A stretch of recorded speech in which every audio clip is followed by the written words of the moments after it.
마침내 데클란 라이스가 아스널 이적 공식 발표로 입단을 했는데요. 프리미어리그의 영국 선수 중 이적료 신기록을 달성을 했습니다. 잭 그릴리시를 넘어서는 이적료를 기록한 것에 대해서 아무래도 이 정도 비싸면은 많은 얘기들이 있잖아요. 특히 수비형 미드필더로서 이 정도 이적료를 기록한 건 대단한 일인데, 흥미롭게도 아스널 레전드라고 할 수 있죠. 아스널 그 자체인 아르센 벵거 감독이 비싼 투자가 아니다, 잘 샀다 라고 얘기를 했거든요. 대체 어떻게 이런 얘기들이 나오고 있는 것인지 살펴보도록 하겠습니다. 잘 산 건 맞지만은 비싼 것도 비싸다라고 예, 마치 그 판다이크가 리버풀 갔을 때 비싸긴 한데 잘 샀다 이런 거랑 좀 비슷한 게 아닌가 싶긴 한데요, 개인적으로는요. 사실 벵거 감독하면 이제 워낙에 그 경기와 건설 문제 때문이었지만 이적 시장에서 조금 효율적인 가성비를 추구했던 인물이기 때문에 아마 이 발언에 대해서 좀 의아한 분들이 있을 것 같은데, 좀 라이스의 효과, 라이스가 가져올 이제 기대감들에 대해서 살펴보도록 하겠습니다. 우선 이제 아스널이 라이스 영입을 현지 시간 기준 7월 15일 주말 중에 공식 발표를 했고요. 바로 이제 프리시즌 투어 명단에도 합류를 했어요. 예, 다소 발표가 늦게 나온 편이죠. 그가 이미 합의를 본 지가 좀 됐었는데 아스널 쪽에서 그 이적료 지불을 좀 늦게 했죠. 그래서 웨스트햄 쪽에서 막 화를 냈다는 얘기들도 있었어요. 사실 웨스트햄도 이제 라이스가 나가면 들어오는 돈으로 리빌딩을 해야 되는데, 뭐 이 부분은 저희가 왠지는 모르겠지만 보통 많은 팀들이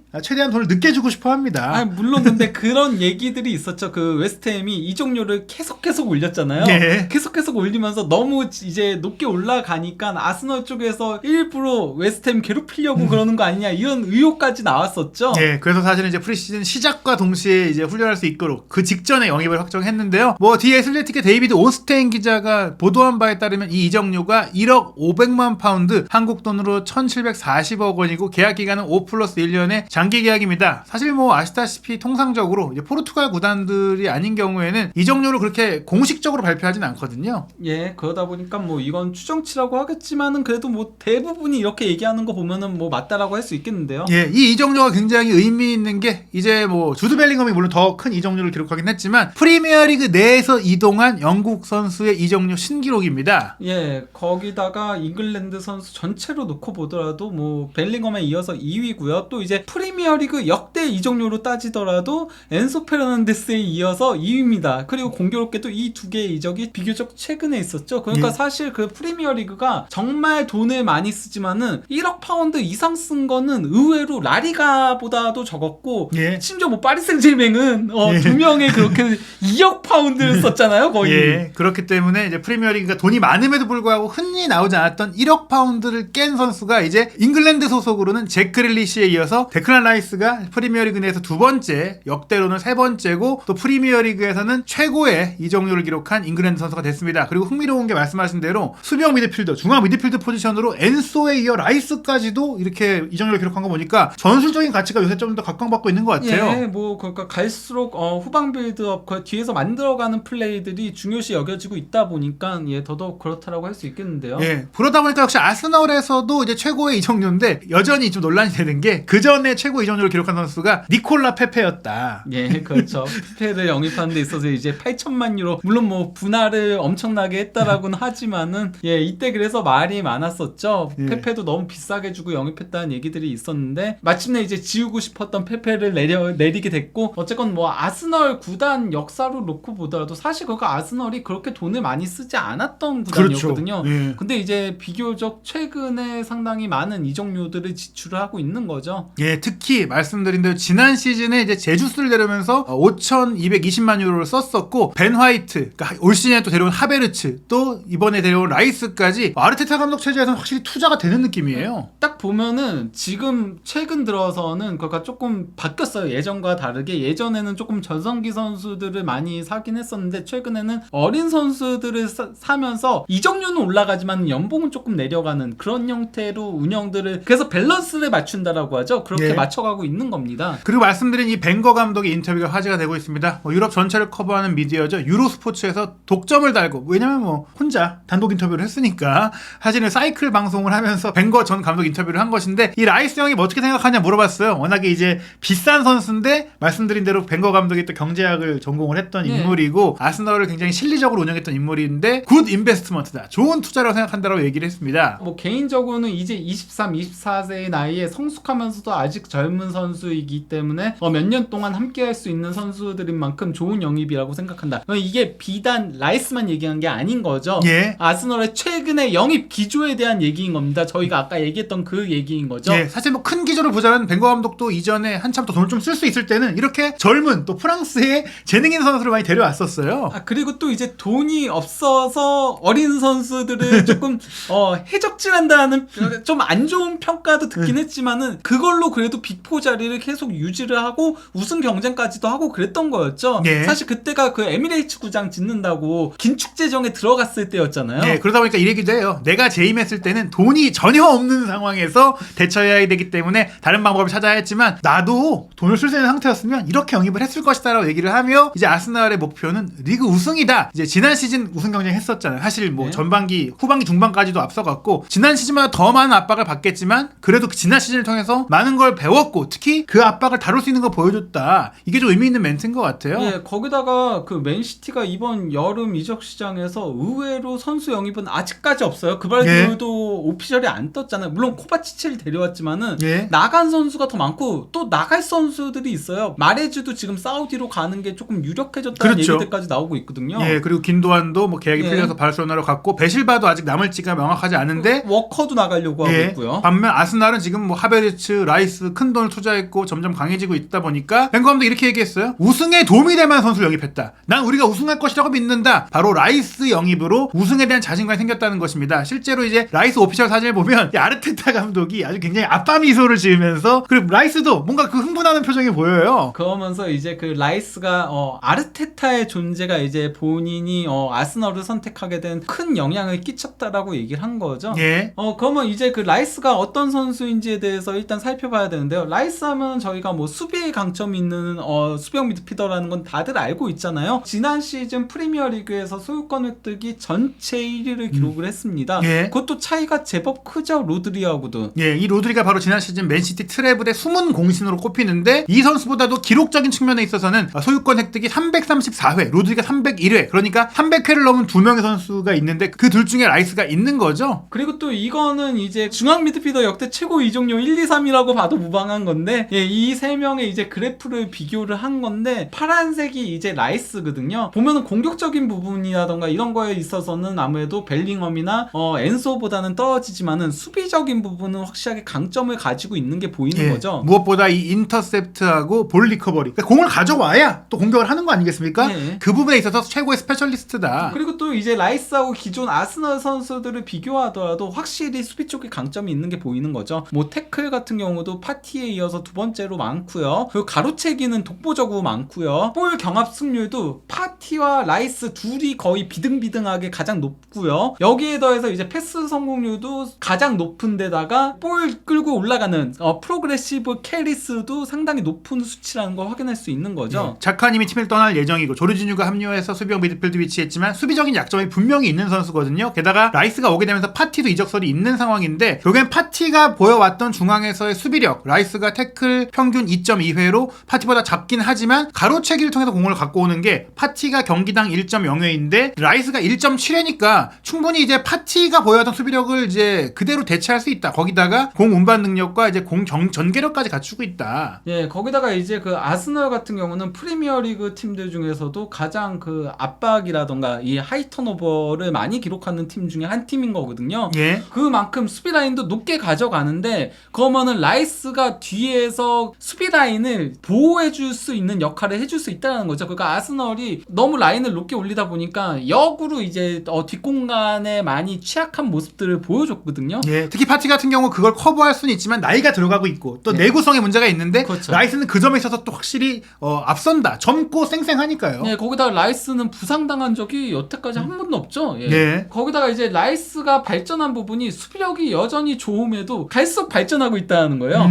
이게 그 드리블을 허용한 수치인데 계속 내려가고 있죠. 그것도 크게 내려가고 있다. 이제 2018-19 시즌부터 하면은 이제 90분당 1.5회 드리블을 허용하다가 지난 시즌은 0.5회니까 1회 정도가 줄어든 겁니다. 이게 네. 절반 이상 좋아진 거니까 실질적으로는 본인의 수비력이 더 광범위하게 넓어지고 있다. 근데 이제 라이스가 최근 들어서 확실하게 달라진 부분이 바로 공격적인 능력인 거거든요. 그 전까지는 라이스가 사실 수비 특화 미드필더였거든요. 예. 예, 근데 특히나 이제 발전한 부분 중에 하나가 바로 이제 그 캐리 관련된 거거든요. 5m 이상 그 볼을 끌고 올라가는 능력인 건데 볼 캐리 FPL이가 400회로 프리미어리그 전체 2위고요. 물론 뭐 수비형 미드필더니까 뒤에서부터 해서 좀 더 용이한 부분이 있다고 하더라도 두 번째로 많다는 거는 유의미한 기록인 거죠. 거기다가 이제 그 볼 끌고 올라간 거리도 7.6km로 가장 길고요. 그리고 또 이제 압박의 그 캐리도 상당히 높은 거예요. 4위를 기록을 하고 있고, 디펜더스 바이 패스드는 이제 패스가 수비를 몇 명에서 지나갔느냐의 횟수인 거거든요. 그것도 214회로 4위고, 또 이제 상대 수비를 제낀 횟수도 97회로 24위를 기록하고 있는 겁니다. 그러니까 사실 이 선수가 센터백을 보기도 했던 시절도 있는데, 밑에서 이제 수비력 이거는 검증이 됐었고, 여기에 중원 수비력, 압박력까지 높아졌지만 여기에 공격 전개력까지 갖추면서 확실한 이제 완전체 미드필더로서 성장한 게 아니냐. 예, 거기다가 찬스 메이킹도 갈수록 이제 올라가고 있는 게 보이는 거죠. 네. 예, 마침내 그 90분당 1회를 넘기기 시작했습니다. 물론 뭐 이거보다 더 많으면 좋겠지만은 그래도 수비형 미드필더니까 뭐 나쁘지는 않은 수치인 거죠. 거기다가 이제 공격 진영 후의 패스 횟수도 갈수록 발전하는 게 보이는 거죠. 예, 2018-19 시즌 말씀드린 게 수비력에 있어서도 사실 지금보다 안 좋았는데 4.82회의 공격 진영 패스가 있었다면 지난 시즌은 8.66회로 이것도 거의 뭐 2배 가까이, 뭐 꼭 2배는 아니지만 거의 뭐 크게 일치월장했다. 네, 그리고 또 이제 90분당 슈팅 숫자도 확실하게 발전하고 있는 것들이 그래프를 통해서 확인을 할 수 있는 거죠. 네, 2018-19 시즌은 0.6회였다면 지난 시즌은 0.99라는 것은 거의 경기당 한 번 정도는 본인이 슈팅을 때린다는 얘기예요. 거기다가 이제 웨스트햄은 수비적으로 내려앉는 팀이잖아요. 근데 이제 그 공격적인 팀이나 아스날에서 뛰게 되니까, 물론 뭐 아스날에는 본인보다 더 공격적으로 능력 좋은 선수들이 있으니까 라이스가 사실 그렇게 공격을 하지 않아도 되긴 하지만은, 그래도 전체적으로 공격을 할 때 라이스까지 가세해서 하다 보면은 경기당 슈팅 1회를 넘길 수도 있겠죠. 그리고 실제로 이제 들어간 골들도 멋진 중거리 슈팅이 또 왕왕 있었거든요. 그렇기 때문에 라이스는 분명히 이제 수비 특화 미드필더라기보다는 수비를 잘하면서 공격력도 올라가는 미드필더다. 다만 그래도 공격적인 능력은 파티보다는 조금 예. 아쉽죠. 파티는 그래도 중거리 슈팅 골을 은근 많이 넣었잖아요. 예. 그리고 이제 라이스 같은 경우는 지난 시즌 유럽 5대 리그 선수들 중에서 가로채기 63회, 클리어링 55회, 드리블 돌파 40회, 찬스 메이킹 37회, 그리고 공중볼 승리 37회, 슈팅 36회를 가져가면서 이 6개의 부문에서 30개 이상을 기록한 유일한 선수였습니다. 예. 결국에는 가장 미드필더 중에 공수 균형이 좋은 미드필더가 라이스 아니었느냐. 그리고 또 이제 이 라이스 히트맵의 변화를 보더라도 이 선수가 특별한 동선이 있다기보다는 팀 사정에 따라서 조금씩 변해가고 있다는 걸 볼 수 있어요. 그 데뷔 시즌에는 센터백도 봤었고 그리고 풀백도 봤었잖아요. 예. 그러다 보니까 이제 오른쪽으로 동선을 많이 가져갔었으나 이후에는 조금 더 광범위하게 포백 앞에서 지키는 그런 모습들을 보여줬다가 2020-21 시즌부터 서서히 공격 진영에서의 그런 비율도 늘어나고 약간 좀 왼쪽으로 이동을 했죠. 예, 특히 수채과의 호흡을 마실 때는 중앙 지역의 영역을 아예 나눠서 썼었죠. 그러면서 2021-22 시즌과 2022-23 시즌은 거의 왼쪽 메짤라처럼 뛰었다라고 봐도 무방해요. 예, 다만 수비를 할 때는 확실히 수비형 미드필더로서 중앙의 전 지역을 커버했다. 그 라이스 영입 효과라고 하면은 제가 그러니까 이건 하베르츠 영상에서도 얘기를 드렸는데요. 하베르츠는 사실 오버페이 맞긴 하거든요. 예. 하지만은 하베르츠는 라이스까지 동시에 영입을 한다면은 어느 정도 웨데고르, 라이스, 하베르츠의 역할 분담이 너무나도 잘 된다. 그렇기 때문에 그래프상으로 완벽하게 꽉 채우는 모양이 되면서 서로의 약점들을 이론상으로는 보완해준다. 물론 이게 이론과 실제는 다르거든요. 그렇죠. 실제로는 서로 도리어 그 보조를 잘 못해주면서 와르르르 무너질 위험성도 있긴 해요. 예. 하지만 이론상으로는 서로가 역할 분담 확실하게 이루어지면서 완벽에 가까운 형태를 그릴 수 있을 것처럼 기대감을 모은다라고 할 수 있는 거죠. 예, 뭐 웨데고르가 이제 플레이메이킹을 한다면 하베르츠가 조금 문전으로 침투할 수 있고 라이스가 뒤를 커버할 수 있는데 여기서 또 패스 교류까지 원활하게 이루어진다면 또 나이대도 비슷하고요. 네. 그리고 이제 아스널이 라이스와 동시에 팀버 영입까지도 발표를 했습니다. 사실 이 선수 같은 경우에는 에릭 테나 감독이 맨유에 올 때 영입하지 않겠느냐라는 소문이 지난해부터 있던 선수긴 해요. 실제로 거의 뭐 협상이 됐었죠. 그랬는데 그 파넬 감독이 너 맨유 가서 못 뛰면은 월드컵 안 데려갈 거야. 그래서 잔류하게 된 케이스긴 했었는데요. 그러다가 이제 올 시즌에 맨유는 라이트백 영입을 안 하기로 하면서 뭐 다른 포지션을 사야 되니까 아스널이 데려오게 됐는데 아무래도 벤 화이트에 대한 아쉬움, 또 오른쪽 풀백에 토미아스가 적어가지 못한 아쉬움들이 있었던 것 같아요. 그리고 이제 팀버 같은 경우는 센터백도 볼 수 있고 원래 거가 아약스에선 센터백으로 거의 나오긴 했거든요. 예. 그리고 오른쪽 풀백도 설 수 있고 또 이제 수비형 미드필더까지 설 수 있는 멀티 자원이다 보니까 아스널이 전통적으로 조금 부상도 많은 편에 속했었고 그리고 그리고 또 이제 선수층이 아주 두텁다라고 볼 수는 없거든요. 그러니까 이번에 영입한 선수들이 다 보면은 멀티 포지션 소화 선수들이에요. 라이스도 뭐 센터백과 수비형 미드필더와 또 이제 최근에는 메짤라까지도 볼 수 있는 데다가 팀버도 풀백, 센터백, 수비형 미드필더, 하베르츠도 메짤라, 공격형 미드필더, 최전방 공격수, 그리고 좌우 윙까지도 설 수 있는 거니까요. 또 그 얘기는 또 여러 포지션을 하지만 경기 중에 전술 변화, 스위칭도 가능하다. 팀버 같은 경우는 아약스 선수답게 역시나 이제 패스의 강점이 있죠. 볼 터치 LADBG의 최다, 패스 성공 최다, 그리고 또 전진 패스 최다, 그리고 공격 진영 후의 패스 성공도 9위를 기록하고 패스 성공률도 14위인데 이게 92%예요. 워낙 90%가 넘는 패스 성공을 기록한 선수들이 많기 때문에 순위가 낮은 겁니다. 팀버도 아스날에 왔을 때 공격 전개에 좀 힘을 실어줄 것 같아요. 네, 그리고 또 이제 팀버가 이거는 이제 볼 전진 캐리 능력과 관련한 그래프인 거거든요. 보시면 아시겠지만요, 독보적으로 앞서요. 다른 선수들과 차이가 크게 나죠. 흥미로운 것은 라이스도 볼캐리가 되기 때문에 라이스, 팀버가 어떻게 보면 나눠가면서 공을 끌고 올라갈 수 있다. 거기다 최근에 라이스가 왼쪽 구역으로 많이 볼을 가져갔잖아요. 팀버는 오른쪽 구역을 많이 움직이잖아요. 그러면 둘이 좌우 구역을 수비도 하면서 볼을 끌고 올라갈 수도 있다라는 그런 기대감도 또 가져온다라고 할 수 있는데, 특히나 아스널의 전술이 최근에 그 4-3-3이지만 실질적으로 3-2-4-1로 간다는 점을 고려하면은 둘이 또 이걸 잘 그 분담이 된다라는 거죠. 실제로 지난 시즌에 레프트백인 진첸코가 중앙 미드필드처럼 움직였었고, 또 이런 전술을 뭐 사실 아르테타 감독이 함께 몸담았던 그 맨시티에서도 지금 잘 쓰고 있는데, 바로 팀버 역시 그런 역할이 가능한 거죠. 거기다가 이제 지난 시즌에 아스널이 어쨌건 뭐 살리바가 부상일 때도 좀 주춤했었지만 진첸코가 부상일 때도 좀 주춤했던 부분들이 있었거든요. 그때 이제 티어니는 이런 전술에 맞지가 않다 보니까 문제가 있었는데, 이걸 그러면은 오른쪽으로 가져갈 수도 있는 거죠. 오른쪽으로 가져가게 되면은 팀버가 안으로 좁혀서 들어올 수 있는 거죠.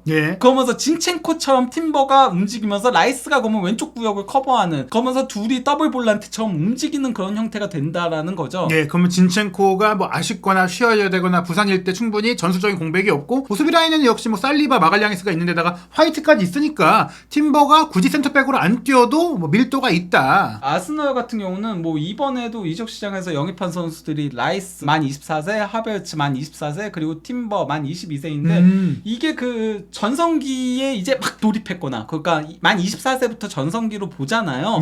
전성기에 막 돌입했거나 아니면 전성기를 아직 앞두고 있는 선수들을 영입한 건데, 오른쪽에 이제 지난 시즌 아스널 선수의 연령 그래프인 거예요. 보시면은 전성기 넘은 선수가 자카, 파티, 조르지뉴, 그리고 엘레니, 수아레스인 건데, 자카 떠났죠. 파티도 팔려고 하죠. 그리고 조르지뉴, 엘레니는 주전이 아니죠. 수아레스도 팔려고 하죠. 그리고 수아레스 남더라도 백업이죠. 그러니까 백업들이 전성기가 지난 거나 마찬가지가 되는 거고요. 왜냐면 자카, 파티가 주전이었는데 이 두 선수가 지금 한 명은 완전하게 떠났고 한 명도 떠날 가능성이 현재로서는 높잖아요. 나머지는 다 전성기에 있거나 아니면 전성기가 되지 않은 선수들인 거예요. 사실 팀버를 영입하는 데 있어서도 4천만 유로 가까이 썼기 때문에 이 3명의 미드필더를 영입하는 데만 2억 유로 이상을 투자했으나, 이 선수들이 아직 어리고 앞으로 더 잘할 수 있고 수년간 활용할 수 있는 선수라는 점을 감안한다면 결코 과한 지출, 과소비는 아니었다는 겁니다. 아스날의 올 시즌 분명히 지난 시즌 아쉽게 놓친 우승에 대한 기대감이 있을 것 같은데, 프리시즌의 경기 일정들을 보니까 이거 좀 기대되는 경기들이 많이 있어요. 최근에 아스널은 지난해에도 그랬고 미국 계속 이제 투어를 가고 있죠. 근데 MLS 올스타고 평가전을 7월 20일에 가질 예정이고요. 그리고 나서 이제 맨유, 바르셀로나로 이제 경기를 연달아 가진 다음에 모나코와 이제 그 에미레이츠컵 항상 가지잖아요. 아스널이. 그러고 나서 이제 맨시티와 커뮤니티 실드 결승전을 치를 예정입니다. 이제 커뮤니티 실드는 공식 경기인데 맨시티가 트래블을 하면서 다 우승을 해버렸기 때문에 아스날은 이제 리그 준우승팀 자격으로 그냥 뛰게 되는데, 뭐 이거 사실 우승차 이건 놓쳐도 큰 의미는 없어요. 다만 아스날이 맨시티를 상대로 좀 뭔가 보여주고 싶은 그런 플레이나 경기력이 있을 것 같아요. 근데 그러면 이쯤에서 한준 기자는 어디가 우승할 것 같나요? 프리미어리그요? 현 시점이요. 현 시점으로 보자면 그래도 아직은 맨시티 아니냐. 저도. 왜냐면은 그 아스널이 정말 보강들을 잘 하고 있긴 하지만은 결국 그래도 전방에서의 파괴력은 조금은 약점이 있잖아요. 이걸 그 하베르츠가 어느 정도 보완해 줄 수 있을지에 대한 의구심도 있고, 제수가 그렇게 골을 많이 넣는 유형은 아니었고 지난 시즌에도 거기서 문제를 드러냈었기 때문에 결국 승점 3점을 계속 쌓아야 되는 리그 경쟁에서는 그래도 맨시티가 조금 더 유리하지 않을까. 거기다가 이제 맨시티가 지난 시즌까지는 챔피언스 리그에 좀 더 집중하는 모습이었잖아요. 그렇죠. 근데 이제는 뭐 그렇게 무조건 집중하지는 않아도 되거든요. 예, 왜냐면 열심히 하겠지만 예, 예. 우승했으니까. 그렇죠. 예전보다는 그래도 뭐랄까 집착하지는 않게 예, 됐다. 마음의 여유가 좀 있을 것 같고 무엇보다 홀란 선수가 보였던 미친 득점력이 올 시즌도 이어진다면 설령 맨시티가 조금 힘든 시간이 오더라도 사실 뭐 아무리 경기를 못해도 골 넣으면 게임이 끝나는 거라서 여전히 이제 홀란을 대적할 공격수가 있겠느냐 이게 네. 좀 중요할 것 같아요. 다만 이제 맨시티가 클럽 월드컵까지 병행을 해야 되잖아요. 네. 예, 그런 점을 고려하면은 맨시티는 지금 선수 보강이 더 필요하긴 해요. 안 그래도 맨시티가 선수단 숫자가 좀 적은 편에 속했었거든요. 그렇죠. 예, 그런데 현재는 더 줄어들었으니까요. 나간 선수들이 있어서요. 그래서 앞으로 이제 뭐 그바르디올 오피셜이라든지 또 맨시티는 리그 우승 타이틀을 지키기 위해 어떤 보강을 하게 될지 아직 뭐 프리미어리그 이적 시장은 활발하게 열려 있습니다. 한준 TV에서 최신 소식 빠르게 전해드리도록 하겠습니다.